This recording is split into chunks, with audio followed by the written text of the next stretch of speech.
আমার সোনার বাংলা তোমায় ভালোবাসি।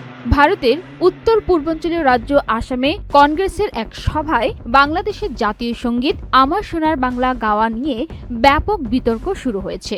বিষয়টি রাজনৈতিক অঙ্গনে যেন আগুনে ঘি ঢালার মতো পরিস্থিতি তৈরি করেছে।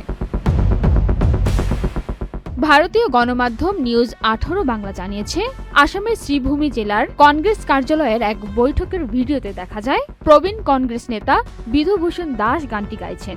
বৈঠকটি ছিল কংগ্রেস সেবা দলের কার্যকরী কমিটির সভা। ভিডিওটি ছড়িয়ে পড়তেই বিজেপি কংগ্রেসের বিরুদ্ধে তীব্র প্রতিক্রিয়া জানায়।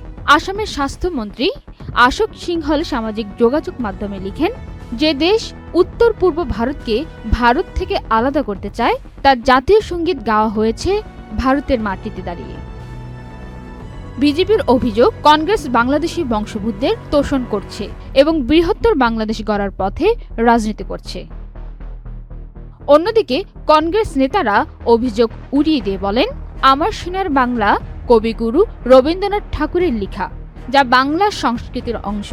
আসাম প্রদেশ কংগ্রেস সভাপতি গৌরব গৌগী বলেন, বিজেপি সংস্কৃতির আবেগ বোঝে না। রবীন্দ্রনাথের গানকে বাংলাদেশের সঙ্গে রাজনৈতিকভাবে জড়ানো দুঃখজনক। রবীন্দ্রনাথ ঠাকুর 1905 সালে বঙ্গভঙ্গের প্রতিবাদে আমার সোনার বাংলা গানটি লিখেন। পরে 1971 সালে বাংলাদেশের স্বাধীনতার পর গানটি জাতীয় সঙ্গীত হিসেবে গ্রহণ করা হয়। পান্না আক্তার, চ্যানেল আই।